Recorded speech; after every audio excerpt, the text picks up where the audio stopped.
శుభోదయం మిత్రులారా, వార్తా కథనంపై విశ్లేషణ కార్యక్రమం టీజీటీవీ మార్నింగ్ న్యూస్ కు స్వాగతం. నేను మీ జర్నలిస్ట్ సత్య. ముందుగా రాష్ట్రంలో జరుగుతున్న రాజకీయ పరిణామాలను కనుక పరిశీలించినట్లయితే ఈ నగరానికి ఏమైంది అన్న చందంగా ఈ తెలంగాణకి ఏమైంది, మంత్రుల మధ్య సమరం, ఓట్ల కోసం మరి ఏదైతే స్థానిక ఎన్నికల నిర్వహణలో మరి ఏదైతే వైఫల్యం, మొత్తంగా Revanth Reddy bad time start అయిందా లేదంటే కౌంట్ డౌన్ స్టార్ట్ అయిందా అనంటే, ఒకవైపు జూబ్లీ హిల్స్ ఎన్నికల కుంపటి నెత్తి మీద వేలాడుతూ ఉంటే మరోవైపు మంత్రుల మధ్య అంతర్యుద్ధం జరుగుతూ ఉన్నది. ఒకవైపు పొంగులేటి శ్రీనివాసరెడ్డి వర్సెస్ ఇటు సీతక్క, అదేవిధంగా కొండా సురేఖల మధ్య ఏదైతే వైరం నడుస్తూ ఉన్నది. మరోవైపు ఇటు వివేక్ కు, ఇటు అడ్డూరు లక్ష్మణ్ కు, ఇటు పొన్నం ప్రభాకర్ కు, వివేక్ కు, ఇటు శ్రీధర్ బాబుకు మధ్య పచ్చగడ్డి వేస్తే బగ్గుమనే విధంగా మంత్రుల మధ్య యుద్ధం స్టార్ట్ అయింది.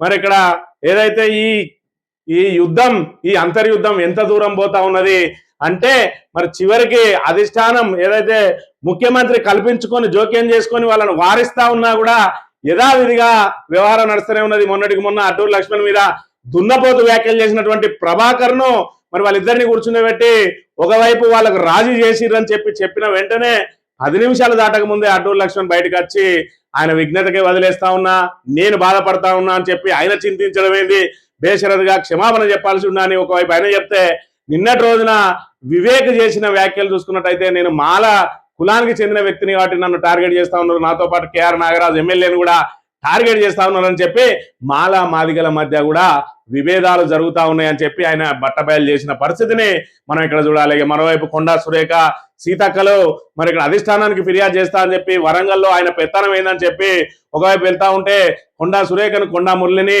మరి రేవంత్ రెడ్డి పిలిచి మందలిచ్చిందని చెప్పి కూడా వార్తలు వస్తా ఉన్నాయి. ఇది చిలికి గాలివానగా మారి చివరికి రేవంత్ రెడ్డి పీఠానికి ముప్పుదే పోతా ఉన్నదా అంటే, జూబ్లీ హిల్స్ ఎన్నిక కోసం నివురు కప్పున నిప్పులాగా ఉన్నాయి ఇవన్నీ.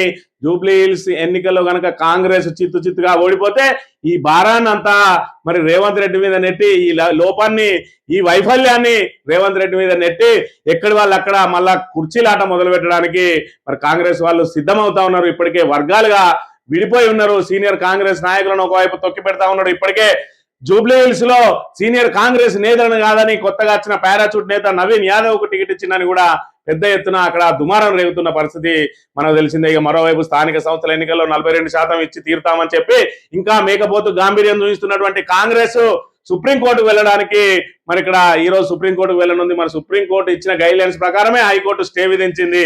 ఆ స్టే వేకేట్ కోసం మరి ఇక్కడ సుప్రీంకోర్టుకు వెళ్ళనున్నది. మరోవైపు ఇప్పటికే రాష్ట్ర ఎన్నికల సంఘం అబాస్ పాలైంది. చెల్లని జీవో తోటి మరి ఇక్కడ ప్రభుత్వం గెజెట్ రిలీజ్ చేస్తే మరి ఇక్కడ ఒకవైపు హైకోర్టులో తీర్పు, మరి దాని మీద విచారణ కొనసాగుతూ ఉండగానే మరి ఇక్కడ నోటిఫికేషన్ ఇవ్వడం, దాని సర్వ స్వతంత్ర హక్కులను మరి ఇక్కడ ప్రశ్నార్థకంగా మారిందనే విషయాన్ని మనం ఇక్కడ గమనించాలి. ఓటు చోరీ అని చెప్పి రాహుల్ గాంధీ దేశమంతా తిరుగుతాడు, సంవిధానకో బచావో అని చెప్పి రాజ్యాంగం బుక్కు చేతులు పట్టుకొని రాజ్యాంగాన్ని రక్షించండి అంటారు. ఇక్కడ జూబ్లీ హిల్స్ లో ఒకే ఇంట్లో 43 ఓట్లు రావడం, మరి ఇదేం ఓటు చోరీ కాదా, ఇది కాంగ్రెస్ చేస్తున్న నిర్వాహకం కాదా? ఇప్పటికే మీ అభ్యర్థి ఎవరైతే ఉన్నాడో నవీన్ యాదవ్, ఆయన స్వయంగా మరి ఇక్కడ ఏదైతే ఆ ఓటర్ కార్డులను పంపిణీ చేసిండు, ఆయన చేతికి ఓటర్ కార్డులు ఎట్లా వచ్చినాయి, ఒక్కింట్లో 43 ఓట్లు ఎట్లా వచ్చినాయి, రౌడీ షీట్ల ఇంట్లో 45 ఓట్లు ఉన్నాయట. అంటే ఈ రకంగా వాళ్ళు మరి ఇక్కడ పెద్ద ఎత్తున ఓటు చోరీకి పాల్పడతా ఉన్న అంశాన్ని మనం ఇక్కడ గమనించాలి. మరి ఇక్కడ ఓటు చోరీ అని చెప్పి మొత్తుకున్న వాళ్ళే ఈరోజు ఓటు చోరీకి పాల్పడతా ఉన్నారని చెప్పి దాని మీద కూడా పెద్ద ఎత్తున విమర్శలు వస్తున్న నేపథ్యంలో కాంగ్రెస్ కు సమస్యలన్నీ కూడా మరి చుట్టుముట్టినాయి అని చెప్పడంలో మరి ఇక్కడ ఎలాంటి సందేహం లేదు అనే విషయాన్ని మనం ఇక్కడ ప్రధానంగా గమనించాలి. ముందుగా వార్తా కథనాలను కనుక పరిశీలించినట్లయితే, నమస్తే తెలంగాణలో మంత్రులు మంటలు, కేబినెట్ సహచరుల కీచులాట, కాంగ్రెస్ లో కుంపట్లు ఆడడం లేదు, మంత్రుల మధ్య సెగలు చల్లారడం లేదు. పొన్నం అడ్లూరి ఇష్యూ చల్లబడక ముందే వివేక్ లక్ష్మణ్ మధ్య మంటలు రాజుకున్నాయి. ఇక ఇన్ఛార్జ్ మంత్రి పొంగులేటిపై వరంగల్ మంత్రులు కొండా సురేఖ, సీతక్క కారాలు మిరియాలు నూరుతున్నారు. అధిష్టానానికి ఫిర్యాదు చేసేందుకు సిద్ధమైన చివరి నిమిషంలో సీఎం నేతల ఒత్తిడితో వారు వెనక్కి తగ్గినట్లు సమాచారం. మరి ఇక్కడ చూసుకున్నట్టయితే పొంగులేటి మీద మరి ఇక్కడ సీతక్క, అదే విధంగా కొండా సురేఖలు కారాలు మిరియాలు ఎందుకు నూరుతా ఉన్నారంటే, సమ్మక్క సారక జాతరకు సంబంధించి దాని అభివృద్ధి పనుల కోసం మరి ఇక్కడ ఈ ఇన్ఛార్జ్ మంత్రి ఎవరైతే ఉన్నారో పొంగులేటి శ్రీనివాసరెడ్డి ఆ స్థానిక మంత్రులకు ఖబరే లేకుండా ఆయన ఇష్టారీతిన టెండర్లను నడిపిస్తా ఉన్నాడట. మరోవైపు ఆయనకు సంబంధించిన మరి కంపెనీలు లేదంటే ఆయనకు సంబంధించిన సంబంధికులకి ఆ టెండర్లను కట్టబెట్టిన చెప్పి వాళ్ళు మాకు మాట మాత్రమైనా చెప్పరా అని చెప్పి వాళ్ళు మరి ఇక్కడ ఏదైతే గుర్రుగా ఉన్న పరిస్థితిని మనం ఇక్కడ చూడాలి. దానికి అధిష్టానం మీద కూడా ఫిర్యాదు చేస్తా అంటే చివరికి ముఖ్యమంత్రి పిలిచి వారించి బుజ్జగించిన బెదిరించిన మొత్తానికి అయితే మరి వీళ్ళు మాట మార్చిండ్రు. మరి ఏదైతే పొంగులేటిపై మాట మార్చిన మంత్రులు మాకు ఎలాంటి విభేదాలు లేవని చెప్పి నిన్నటి రోజున సీతక్క మరి చెప్పింది. అదేవిధంగా కొండా సురేఖ కూడా మాకు అదంతా మా ఇంట్లో విషయం, మేము ఇంట్లో కూర్చొని మాట్లాడుకుంటామని చెప్పి మళ్ళీ మరి ఏదైతే శుద్ధులు చెప్తున్న పరిస్థితి. మరోవైపు చూసుకున్నట్టయితే మాల జాతి నేతలనే నాపై కుట్ర, మంత్రి అడ్లూరి నన్ను టార్గెట్ చేసింది, కావాలనే నాపై విమర్శలు చేస్తా ఉన్నారు, రాజకీయాల్లో లక్ష్మణ్ ను ప్రోత్సహించింది మా నాన్నే అని చెప్పి మరి ఇక్కడ ఏదైతే కాకా వెంకట స్వామి ద్వారానే మరి లక్ష్మణ్ కు టికెట్ వచ్చింది ఆ రోజు. మరి ఇక్కడ మాల జాతికి చెందిన మేము అయినా కూడా మాదిగ జాతికి చెందినటువంటి మరి ఆయనకు టికెట్ ఇచ్చి మరి ఈరోజు ఆయనను మేము మొదటిసారి టికెట్ ఇచ్చి ప్రోత్సహించడం అంటే నీ కొడుకును గెలిపించింది నేనే అని చెప్పి మరి వివేక్ వ్యాఖ్యలు విఘ్నతగా వదిలేస్తున్నా. ఎవరిని అవమానిస్తున్నారో బహిరంగ చర్చకు సిద్ధమా, సద్దుమణిగిన వివాదాన్ని మళ్ళీ రాజేస్తున్నారు ఎందుకని చెప్పి లక్ష్మణ్ కూడా మాట్లాడుతున్న పరిస్థితిని మనం ఇక్కడ చూడాలి. అంటే ఈ రకంగా మరి ఇక్కడ మంత్రుల మధ్య ఏ విధంగా పచ్చగడ్డి వేస్తే బగ్గుమంటా ఉన్నది. మరి ఇక్కడ దీని వెనకాల ఎవరున్నారు అనేది కూడా చూడాలి. ఇక్కడ ఏదైతే వివేక్ కు, అదేవిధంగా లక్ష్మణ్ కుమార్ కు, అదేవిధంగా పొన్నం ప్రభాకర్ కు, లక్ష్మణ్ కుమార్ కు, అదేవిధంగా మరి ఇక్కడ వివేక్ పొన్నం ప్రభాకర్ల మీద ఎవరికి కక్ష ఉన్నదా అని అంటే మంత్రి శ్రీధర్ బాబుకును ఈ ఏదైతే పొన్నం ప్రభాకర్ కు వివేక్ కు పొసగడం లేదు. వివేక్ మంత్రి పదవి రాకుండా అడ్డుకోవడానికి నానా ప్రయత్నాలు చేసిండు శ్రీధర్ బాబు. అందులో భాగంగానే మాలలకు కాదు మాదిగలకు కూడా మంత్రి పదవి ఇవ్వాలని చెప్పి మాదిగలతో పెద్ద ఎత్తున ఒత్తిడి చేయించి తన శిష్యుడైనటువంటి అడ్డూరు లక్ష్మణ్ కుమార్ ను అడ్డుదలుగా పెట్టి మరి వివేక్ మంత్రి పదవి రాకుండా అడ్డుకుందామంటే ఇద్దరికి కూడా మంత్రి పదవి వచ్చింది.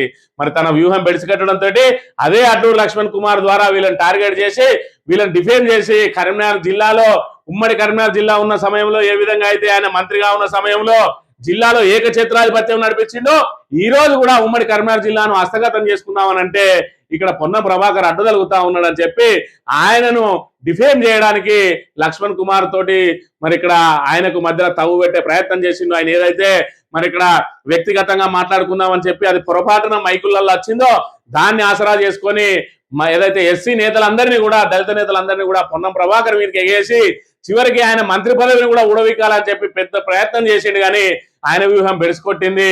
మరి ఇక్కడ వాళ్ళిద్దరు కూడా మరి ఏదైతే కూర్చొని మాట్లాడుకొని మరి సెటిల్ చేయడానికి అటు మధ్యలో పిసిసి అధ్యక్షుడు పూనుకొని వాళ్ళను సద్దుమనం కొట్టిండు. అయినా కూడా లక్ష్మణ్ కుమార్ ను మళ్ళీ వివేక్ మీదకి ఎగేస్తా ఉన్నాడు, శ్రీధర్ బాబే ఎగేస్తా ఉన్నాడు అని చెప్పి దీని వెనుక మరి పెద్ద ఎత్తున తతంగం నడుస్తానా అని చెప్పి మరి ఈ ఇష్యూ అంతా కూడా పరిశీలించిన మేధావులు చెప్తున్న మాటలు మనం గమనించాలి. ఇక కాంగ్రెస్ ఓటు చోరీ, ఒకే ఇంట్లో 43 ఓట్లు జూబ్లీ హిల్స్ లో వెలుగులోకి. యూసుఫ్ కూడా 246వ బూత్ లో బట్టబయలు. ఆ 43 మందిలో 41 మంది అక్కడ ఉండనే ఉండరట. తాజా ఓటర్ జాబితాలో భారీగా బోగస్ ఓట్లు, వేల సంఖ్యలో ఫేక్ ఓట్లు ఉన్నట్టు అనుమానాలు. నవీన్ యాదవ్ అనుచరుల చిరునామాతోనే పెద్ద ఎత్తున ఓటర్ల నమోదు. బీఆర్ఎస్ నేతల ఆరోపణ క్షేత్రస్థాయిలో పరిశీలన. ఓ రౌడీ షీటర్ ఇంటిలో 49 ఓట్లు ఉన్నట్టు వెల్లడి. మరో అపార్ట్మెంట్ లో 41 దొంగ ఓట్లు గుర్తింపు. కాంగ్రెస్ నాయకుల కనసలల్లోనే వ్యవహారం జరుగుతా ఉన్నది. ఇటీవల కార్డులను పంపిణీ చేసిన మరి నవీన్ యాదవ్ ఈ క్రిమినల్ కేసులు నమోదు చేసిన ఎన్నికల అధికారులు. అయినా మరి పెద్ద ఎత్తున మరి ఇక్కడ ఏదైతే సంవిధాన్ కు బచావో అని చెప్పి మరి ఇక్కడ రాహుల్ గాంధీ దేశమంతా తిరుగుతా ఉన్నాడు. కానీ ఆయన పార్టీ అధికారంలో ఉన్న ఆయన ముఖ్యమంత్రి, ఆయన పార్టీకి సంబంధించిన ముఖ్యమంత్రి ఉన్న కాడ ఇవాళ ఓటు చోరీ ఏ విధంగా జరుగుతుందో ఒకసారి చూడాలంటే రాష్ట్ర ప్రభుత్వం ఏ విధంగా దుర్వినియోగం చేస్తా ఉన్నది. ఇక్కడ లేని ఓటర్లను వాళ్ళ చిరునామాతోటి ఇతర రాష్ట్రాలకు సంబంధించిన వాళ్ళను ఆ చిరునామాలో లేదంటే ఇతర నియోజకవర్గాలకు సంబంధించిన వాళ్ళను ఈ నియోజకవర్గంలో ఏ విధంగా అయినా గట్టెక్కాలని చెప్పి అనేక మందిని ఇందులో ఓటర్లుగా నమోదు చేసినట్ట. ఒకే చిరునామా మీద 43 మంది, 45 మంది, 49 మంది ఈ విధంగా ఒకే చిరునామాతోటి నవీన్ యాదవ్ అనుచరుల చిరునామాలతోటి నమోదు చేయించి ఈ ఎన్నికల్లో ఏ విధంగానైనా వాళ్ళందరినీ తీసుకొచ్చుకొని ఓట్లు వేయించుకొని గట్టెక్కాలని అంటే నెక్ టు నెక్ వచ్చిన సమయంలో 200-300 ఓట్ల తోటి కూడా ఓడిపోయే అవకాశం ఉంటుందని చెప్పి భావిస్తే ఈ ఏదైతే ఈ ఓటు చోరు ద్వారా వచ్చిన వాళ్ళనే మరి ఇక్కడ వాళ్ళతోటి గెటాన్ కావచ్చు, మనం ఎవరినైతే ఇందులో చేర్చినామో వాళ్ళందరూ మన వాళ్ళే కాబట్టి ఇతరులకు ఎవరికి తెలిసే అవకాశమే లేదు కాబట్టి వాళ్ళందరినీ వీళ్ళు తీసుకొచ్చుకొని ఓట్లు వేయించుకొని గట్టెక్కాలని చెప్పి ప్రయత్నం చేస్తా ఉన్నారట. బీహార్ లో బీజేపీ ఓటు చోరికి పాల్పడిందని కాంగ్రెస్ అగ్రనేత రాహుల్ గాంధీ గొంతు చించుకుంటున్న వేళ తెలంగాణలోనూ ఓటు చోరీ విషయం వెలుగులోకి వచ్చింది. జూబ్లీ హిల్స్ ఉప ఎన్నిక నేపథ్యంలో నియోజకవర్గంలో దొంగ ఓట్లు బయటపడుతుండడం విస్మయానికి గురి చేస్తున్నది. కాంగ్రెస్ నేతల సన్నిహితుల ఇళ్లలో పదుల సంఖ్యలో బోగస్ ఓట్లు బయటపడ్డాయి. అపార్ట్మెంట్లు, పేయింగ్ గెస్ట్ హాస్టళ్లలో భారీ మొత్తంలో బోగస్ ఓట్లు సృష్టించిన సమాచారం. ఒక్కో ఇంటికి 40కి పైగా ఓట్లు ఉన్నట్టు ఆధారాలు బయటపడడం కలకలం రేపుతా ఉన్నది. ఇప్పుడు చెప్పాలే రేవంత్ రెడ్డి, ఇప్పుడు చెప్పాలే రాహుల్ గాంధీ, ఇప్పుడు చెప్పాలే కాంగ్రెస్ మంత్రులు ఓటు చోరీకి ఎవరు పాల్పడుతున్నారో ఇప్పుడు మాట్లాడాలి బీజేపీ వీళ్ళ మీద. ఇంకా కూడా రాహుల్ గాంధీని టార్గెట్ చేసుకొని ఇక్కడ రేవంత్ రెడ్డితో సాన్నిహితం చేసే బీజేపీ నాయకులారా కళ్ళు తెరవండి. అక్కడ మీ మోడీని ఓటు చోరీ అని చెప్పి మరి పెద్ద ఎత్తున విమర్శలు చేస్తూ ఉంటాయి. ఇక్కడ ఆధారాలతోటి బట్టబయలైనా ఇంకా మీ నోళ్లు మూసుకొని ఎందుకుంటా ఉన్నారు? కిషన్ రెడ్డి, అదేవిధంగా బండి సంజయ్ కేంద్ర మంత్రులుగా ఉన్నారు. మీకు ఇది సిగ్గుచేటు. ఇంత పెద్ద ఎత్తున ఓటు చోరీకి పాల్పడుతూ వాళ్ళే ఉల్టా మిమ్మల్ని అంటా ఉంటే కూడా ఎందుకు నోరు మూసుకొని ఉంటా ఉన్నారు? ఇవాళ బీఆర్ఎస్ ఏదైతే బలంగా ఉన్నది కాబట్టి బీఆర్ఎస్ ను బలహీనపరచాలంటే కాంగ్రెస్ కు మద్దతు చేయాలని చెప్పి నిస్సిగ్గుగా మీ మోడీని డైరెక్ట్ గా టార్గెట్ చేసి మాట్లాడుతా ఉన్నా కూడా నోరు విప్పకపోవడం బీజేపీ నాయకుల దురదృష్టం. మరి ఏదైతే బీజేపీ దురదృష్టం అసొంటి నాయకులు బీజేపీలో కొనసాగడం. ఈటల రాజేందర్ లాంటి వాళ్ళు మాట్లాడితే వాళ్ళ గొంతు నొక్కడానికి సొంత పార్టీ నేతలే ప్రయత్నం చేస్తా ఉన్నారు తప్ప ఆయనకి ఇప్పటివరకు ఇక్కడ కూడా సపోర్ట్ చేసిన పాపాన పోలేదు. ఈ రకంగా బీజేపీ కాంగ్రెస్ మిలాఖత్ అయి కేవలం బీఆర్ఎస్ ను నిలువరించడానికి ప్రయత్నం చేస్తా ఉన్నది. జూబ్లీ హిల్స్ ఎన్నికల్లో కూడా అటు ఎంఐఎం ఇటు బీజేపీ రెండు కూడా కాంగ్రెస్ అభ్యర్థికి సహకారం చేసి బీఆర్ఎస్ ను ఓడించాలి. అట్లయితేనే రేపటి రోజున మేము కాంగ్రెస్ తోటి కొట్లాడి మేము బయటకు వస్తామని బీజేపీ తోటి కొట్లాడుకుంటే మేము బయటకు వస్తామని కాంగ్రెస్ చూస్తా ఉన్నది. రెండింటి కూడా ఉమ్మడి శత్రువు బీఆర్ఎస్ మారింది. ఇవాళ బద్ధ శత్రువులైన కాంగ్రెస్ బీజేపీలు కేవలం బీఆర్ఎస్ ను ఓడగొట్టడం కోసం ఇద్దరు కూడా జతగట్టిండ్రు. ప్రతిపక్ష పాత్ర పోషించాల్సిన బీజేపీ మిత్రపక్ష పాత్ర పోషిస్తా ఉన్నది రేవంత్ రెడ్డికి అనే విషయాన్ని మనం ఇక్కడ ప్రధానంగా గమనించాలి. కారు కావాలన్నా బుల్డోజర్ కావాలన్నా జూబ్లీ హిల్స్ ప్రజలు నిర్ణయించుకోవాలి. కేటీఆర్ ఉప ఎన్నికల్లో కాంగ్రెస్ అభ్యర్థి డిపాజిట్ దక్కకుండా ప్రభుత్వానికి గుణపాఠం చెప్పాలి. లేదంటే రేవంత్ సర్కార్ మరింత రెచ్చిపోతుంది. తగిన బుద్ధి చెప్తేనే కాంగ్రెస్ పార్టీకి సోయి వస్తుంది. ఈసారి మోకా మిస్ అయితే మళ్ళీ దొరకదు. కమలం పార్టీ పూజకు పనికిరాని పువ్వు. BRS working president KTR fire. Telangana Bhavan లో కేటీఆర్ సమక్షంలో బీఆర్ఎస్ లో చేరిన బీజేపీ నేత చెర్క మహేష్. మరి ఇక్కడ చూసుకున్నట్టయితే బీజేపీ నుంచి ఇతర పార్టీల నుంచి పెద్ద ఎత్తున బీఆర్ఎస్ లోకి చేరుతా ఉన్నారు. మరి ఇక్కడ కారు కావాలన్నా బుల్డోజర్ కావాలన్నా మరి ఇక్కడ హైడ్రాకు మద్దతు ఇచ్చినట్టయితే మీరు కాంగ్రెస్ కోటైంది. ఇవాళ నిరుపేదల ఇండ్లు పెద్దలను వదిలేసి పేదలను కొడుతున్నటువంటి హైడ్రా మరి దీనికి ప్రధాన కారణం కాంగ్రెసే. కాబట్టి కాంగ్రెస్ కు డిపాజిట్ రాకుండా చేస్తేనే ఇవాళ ప్రజా వ్యతిరేక విధానాలు ప్రజా వ్యతిరేక పనులన్నీ కూడా మరి అక్కడిని నిలిపివేయాలి. కాంగ్రెస్ అంటే దానికి డిపాజిట్ రాకుండా కొట్లాడాలి. మీకు కారు కావాలన్నా లేదంటే బుల్డోజర్ కావాలన్నా మీరే తేల్చుకోండి అని చెప్పి మరి ఇలాంటి మోక మళ్ళీ దొరకదు అని చెప్పి చెప్తున్న పరిస్థితిని మనం ఇక్కడ గమనించాలి. ఇక నిన్న రోజున స్థానిక సంస్థల ఎన్నికల మీద మరి ఇక్కడ 42% మరి మీరే ప్రయత్నం చేయాలి, మీరే 42% ఇప్పియాల్సిన బాధ్యతను తీసుకోవాలని చెప్పి విలేకరులు అడిగితే కేంద్ర మంత్రినైనా నేను ఏం చేయలేను అని చెప్పి చేతులెత్తేసింది మరి ఇక్కడ కిషన్ రెడ్డి. ఇవాళ తెలంగాణ ప్రజలు వేసిన ఓట్లతోటి కేంద్ర మంత్రి పదవి అనుభవిస్తూ ఇవాళ బీసీల ఓట్లతో గెలిచినటువంటి కిషన్ రెడ్డి ఇవాళ బీసీలకు ఏ విధంగా అన్యాయం చేస్తా ఉన్నాడు, కాంగ్రెస్ ఏ విధంగా బీసీలను దగా చేసింది, దానికి బీజేపీ ఏ విధంగా వంతపడతా ఉన్నది. నువ్వు కొట్టినట్టు చేయి నేను ఏడిచినట్టు చేస్తా అని చెప్పి ఇద్దరు కలిసి కూడా ఇవాళ బీసీలకు తీవ్ర అన్యాయం చేస్తా ఉన్నారు. ఇక్కడ రాష్ట్ర ప్రభుత్వంలో మరి ఇక్కడ వీళ్ళు హామీలు ఇస్తారు, కేంద్ర ప్రభుత్వంలో వాళ్ళు అక్కడ మరి రాష్ట్ర ప్రభుత్వంలో ఇక్కడి వరకు మాత్రం మద్దతు ఇస్తారు. కానీ ఇలా బీసీల కోసం మరి కేంద్రంలో బిల్లు తేవడానికి మాత్రం వాళ్ళు ముందుకు రారు, వీళ్ళు పోయి బిల్లు పెట్టడానికి ప్రయత్నం చేయరు. కనీసం పార్లమెంటులో గలం కూడా విప్పరు బీసీల కోసం. మళ్ళీ ఓటు చోరీ అని సంవిధానంకు బచావో అని ఏదైతే రాహుల్ గాంధీ దేశమంతా తిరుగుతాడు, ఓన్లీ తెలంగాణకు వచ్చి 42% కావాలంటాడు, ఇక్కడనే ఏడిచిపెట్టిపోతాడు, బయట మాత్రం దీని మీద మాట కూడా మాట్లాడు అనే విషయాన్ని మనం ఇక్కడ ప్రధానంగా గమనించాలి.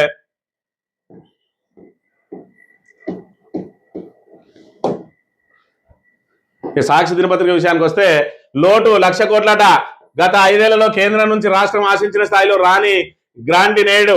వార్షిక బడ్జెట్ లో ఏటా పెద్ద సంఖ్యలో గ్రాంట్లను చూపిస్తున్న రాష్ట్ర ప్రభుత్వం మార్చి నెలాఖరుకు కేంద్రం ఇస్తోంది 30% లోపే. 2020-21లో చివరిసారి బడ్జెట్ ప్రతిపాదనకు మించి గ్రాంట్ నేడు 2021 నుంచి 2025 వరకు ఆశించింది 1,65,349 కోట్లు అయితే 41,000 కోట్లు మాత్రమే ఇప్పటి వరకు ఇచ్చింది. మనకు రావాల్సిన వాటాలో భాగంగా మనం బడ్జెట్ రూపకల్పన చేసినప్పుడు కేంద్రం నుంచి ప్రతి సంవత్సరం ఇంత వస్తుందని గ్రాంట్ ఎయిడ్ కింద దానికి లెక్కలు పెట్టుకుంటాం. మరి 5 ఏళ్ల నుంచి పెట్టుకున్న లెక్కల ప్రకారం 1,65,000 కోట్లు రావాలంటే 41,000 కోట్లు మాత్రమే ఇప్పటి వరకు వచ్చింది. అంటే సుమారు 1,00,000 కోట్లు లోటు ఉన్నది అని అంటే కేంద్ర ప్రభుత్వం ఇక్కడ రాష్ట్రాల మీద ఏ విధంగా రాష్ట్రాలను వేధిస్తా ఉన్నది. నేరుగా మేమే నిధులను పంపిణీ చేస్తాం, లేదంటే నేరుగా మేమే ప్రత్యేక పథకాలు పెడతాం తప్ప మీకు మాత్రం గ్రాంట్ ఇన్ ఎయిడ్ ఇచ్చేది లేదని చెప్పి మరి ఇక్కడ బీఆర్ఎస్ ను వేధించుక తిన్నది 10 సంవత్సరాల పాటు రేవంత్ రెడ్డి. నేను వచ్చినా ఇయ్యాలా మళ్ళా మోడీతోటి దోస్తాన్ చేస్తా చేసి మీకు చేత కాలేదు నేను బతకత్తా అన్నాడు. 2 బడ్జెట్లు వచ్చినాయి, రెండిట్లలో కూడా 0 బడ్జెట్ అనే విషయాన్ని మనం ఇక్కడ ప్రధానంగా గమనించాలి. ఇక సాక్షికి కక్ష సాధింపులట. మరి అక్కడ ఏదైతే ఇక్కడ కాంగ్రెస్ బీఆర్ఎస్ ఏ విధంగా వేధిస్తా ఉన్నదో అక్కడ టీడీపీ కూడా జగన్ ను అదే విధంగా వేధిస్తా ఉన్నది. ఈ 2 ప్రభుత్వాలకు కూడా సారూప్యం ఉన్నది. ఎందుకంటే గురు శిష్యులే ఇక్కడ ఉన్నారు కాబట్టి పోలీసులను విచ్చలవిడిగా వాడుతూ ఇవాళ అప్పుల మీద అప్పులు తెస్తూ అప్పుల కోసం పోటీ పడతా ఉన్నారు, కానీ అభివృద్ధి కోసం కాదు. జగన్ చేసిన పనులు ఏంటి అనేది ఇప్పుడు తెలుస్తా ఉన్నది. ఇక్కడ సారే రావాలంటున్నారు, మరి సారే రావాలంటున్నారు అని పాటలు పాడుతా ఉన్నారు సామాన్య జనం. అక్కడ చూసుకున్నట్టయితే జగనే రావాలని చెప్పి అక్కడ కూడా జగన్ కు నీరాజనాలు వలుకుతా ఉన్నారు. ప్రజలకు పూర్తి స్థాయిలో అర్థమైంది ప్రస్తుతం మరి ఇక్కడ ప్రభుత్వాలది ఏ విధంగా ఉన్నది, గత ప్రభుత్వం ఈ ప్రభుత్వం అనే విషయాన్ని మనం ఇక్కడ గమనించాలి. నిన్నటి రోజున చిదంబరం మళ్ళీ ఒక బ్లాస్ట్ చేసిండు. ఇప్పటికే ఆయన మాట్లాడే మాటలు కాంగ్రెస్ ను ఇరుకున పెడతా ఉన్నాయి. మరి ఏదైతే ఆ ముంబై బ్లాస్ట్ తర్వాత పాకిస్తాన్ మీద యుద్ధం చేద్దామంటే అమెరికా ఒత్తిళ్లకు తలొగ్గి ఆపిర్రు అని చెప్పి ఏదైతే చెప్పిండో, నెక్స్ట్ మళ్ళీ ఆపరేషన్ బ్లూ స్టార్ అనేది చాలా చారిత్రాత్మకమైన తప్పిదము అని చెప్పి మరి ఇందిరాగాంధీని బాధ్యులను చేసిరు. కానీ దీనిలో మరి ఇక్కడ సైన్యం ఉన్నది, మిగతా పోలీస్ అధికారులు ఉన్నారు, మిగతా వేరే ఉన్నతాధికారులు ఉన్నారు. ఇందిరాగాంధీ బలైంది అని చెప్పి మరి ఆ తర్వాత ఏదైతే ఆ సైనిక చర్య కాకుండా వాళ్ళని ఏ విధంగా అదుపులోకి తీసుకోవాలనేది తర్వాత చేసి చూపించడం అని చెప్పి ఇందిరాగాంధీని తప్పుపట్టిండు. బీజేపీకి చేతికి ఆయుధం అందించిండు. ఆపరేషన్ బ్లూ స్టార్ అంటే అమృత్సర్ లో మాకు ప్రత్యేక సిక్కు దేశం కావాలని చెప్పి సాయుధ మరి సిక్కులందరూ కూడా అందులో ఉండి వాళ్ళు ఏదైతే డిమాండ్ మొదలు పెట్టిండ్రో వీళ్ళు సైనిక చర్య చేపట్టిండ్రు. బూట్లు గీట్లు తుపాకులు వేసుకొని వాళ్ళు ఆ గ్లాస్ టెంపుల్ ఏదైతే మన గోల్డెన్ టెంపుల్లో పోయి ఆ గోల్డెన్ టెంపుల్లో వాళ్ళందరినీ కూడా హతమార్చి మరి దాన్ని పూర్తి చేసిర్రు. దాంతో సిక్కులందరూ కూడా తీవ్ర వ్యతిరేకంగా మన కాంగ్రెస్ కు వ్యతిరేకత ఏర్పడమే కాకుండా ఇందిరాగాంధీ ఆమె ప్రత్యక్ష ఏదైతే ఆమెకు గార్డ్స్ ఎవరైతే ఉన్నారో అంగరక్షకులే, అందులో ఉన్న సిక్కులు ఆమెను కాల్చి చంపినరు.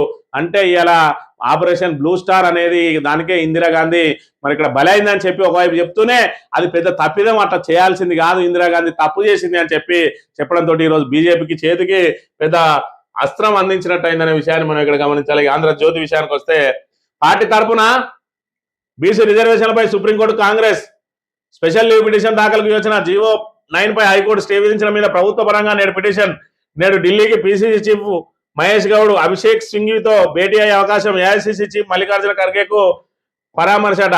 ఈ పార్టీ తరఫున ఏందిరా ఇది, పార్టీ తరఫున మరి దానికి దీనిలో ఉన్న సబ్ లింకులకు ఏడా కూడా సంబంధం లేదు.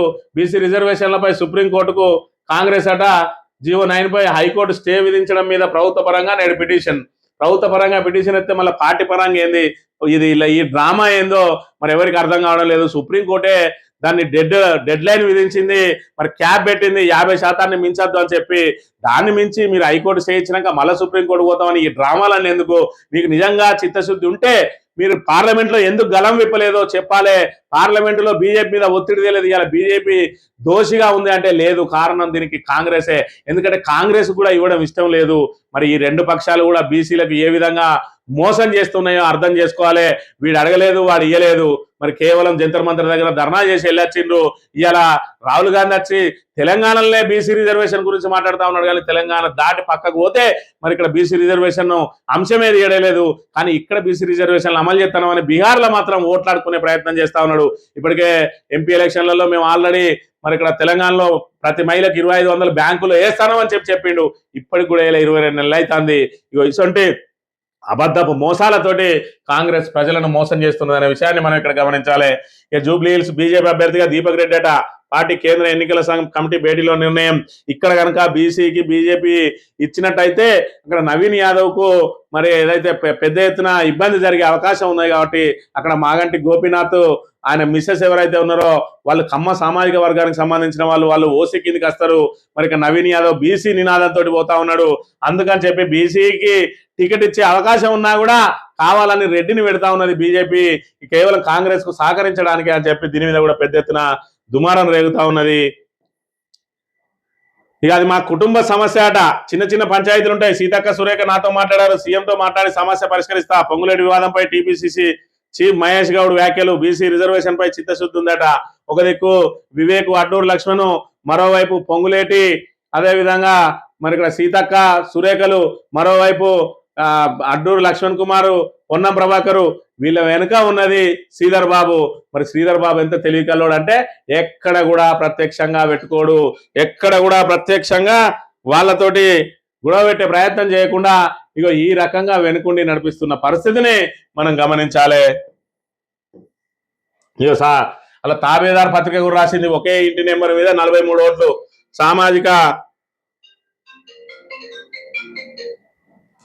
సామాజిక మాధ్యమాల్లో జూబ్లీ హిల్స్ అని చెప్పి, జూబ్లీ హిల్స్ ఓటర్ జాబితా ఫోటోలు వైరల్ అని చెప్పి ఈ రకంగా మరి ఒకే ఇంటి మీద 43 ఓట్లు 49 ఓట్లు ఎట్లున్నాయి, అది ఓటు చోరీ కాదా అనే విషయాన్ని మరి ఇక్కడ గమనించాలి ప్రజలందరూ కూడా. ఈనాడు దినపత్రిక విషయానికి వస్తే అమాచర్లోని బందీలకు నేడు విముక్తి అట.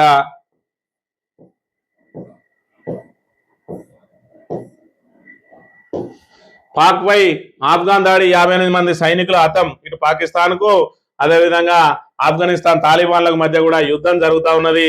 మరి ఇక్కడ పాకిస్తాన్ బతుకంతా కూడా యుద్ధంతో ముగుస్తుంది అనే విషయాన్ని మనం గమనించాలి. ఎస్ఆర్ఎస్పీ 2వ దశకు దామోదర్ రెడ్డి పేరు పెడతారట. మరి బతుకున్నప్పుడు ఆయనను అవమానాల పాలు చేసి ఇప్పుడు మాత్రం ఆయన చచ్చిపోయాక ఆయన పేరును వాడుకోవడానికి ప్రయత్నం చేస్తున్న పరిస్థితిని మనం ఇక్కడ గమనించాలి.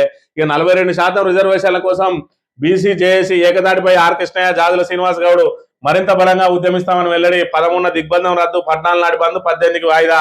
14 రోజులు పెట్టాల్సిన బంద్ను 18కి వాయిదా వేసిరట. ఏం చెప్తాండ్రో, ఏం నడుస్తుందో ఈ బీసీ నేతలు. మరి ఇక్కడ బిల్లు పెట్టిన రోజు పాలాభిషేకాలు చేసుడు పోయి ముఖ్యమంత్రి రేవంత్ రెడ్డికి ఆయనకు శాలువాలు కప్పుడు మరి ఏదైతే పార్లమెంట్ లో జరగాల్సింది మరి అసెంబ్లీలో జరిగితే ఎట్లా సాధ్యం అనేది ఎవరికి సోయలేదు. ఆ తర్వాత ఆర్డినెన్స్ ఇస్తే మళ్ళా పాలాభిషేకాలు, మళ్ళా పోయి సన్మానాలు, ఆ తర్వాత మళ్ళా బిల్లు పెడితే మళ్ళా పాలాభిషేకాలు, మళ్ళా సన్మానాలు, మళ్ళా జీవోదిస్తే నేనే జీవోది ఇవన్నా అని చెప్తాడు ఆర్ కృష్ణయ్య. మరి తెలివికల్లోడు ఆ జీవోని అడ్డుకునే పరిస్థితే లేదని చెప్పి మాట్లాడతాడు. బీసీలకు మరి ఇక్కడ ఏదైతే అవగాహన లోపమా లేదంటే అల్ప సంతోషమా? మరి ఈ అల్ప సంతోషులు కాబట్టి బీసీలు మరి వీళ్ళను ఆటాడిస్తా ఉన్నాయి అగ్ర కులాలు అనే విషయాన్ని మనం గమనించాలి. ఇవాళ రేవంత్ రెడ్డి బీసీలను దగా చేసిండు. బీసీలతోటి, బీసీల ఆత్మగౌరవంతో ఆటలాడుకుంటా ఉన్నాడు. ఇటు బిల్లు పేరుతోటి, ఇటు ఆర్డినెన్స్ పేరుతోటి, ఇటు జీవో పేరుతోటి. మరి ఇక్కడ ఆయన పెట్టినప్పుడల్లా ఉరికిపోయి పాలాభిషేకాలు చేయడం కంటే మీరు అమలు చేసిన తర్వాత ఆయనను నెత్తిన పెట్టుకొని తిరగాలి. కానీ మీరు చేసే విధానాలతోటి, మీరు చేసే అల్ప సంతోషాలతోటి ఇవాళ బీసీ వ్యవస్థ మొత్తం దిగజారిపోయింది. బీసీలు అందరినీ ముందు సంఘటితం చేసి నేర్చుకుంటే జేఏసీ అని ఏర్పాటు చేసి 4 రోజుల తర్వాత మళ్ళీ ఎవరి విధానాల కాలు పోకుండా ఖచ్చితంగా ప్రభుత్వం మీద పోరాటం చేయడానికి అందరూ కలిసేస్తే బీసీ రిజర్వేషన్ ఇప్పుడే కాదు, చట్టసభల్లో రిజర్వేషన్ అమలయ్యాక కూడా బీసీలు అందరూ కలిసి పోరాడాల్సిన అవసరం ఉందని తెలియజేస్తూ ఇది ఈ రోజు మార్నింగ్ న్యూస్. తిరిగే వెళ్తాం. Thank you very much.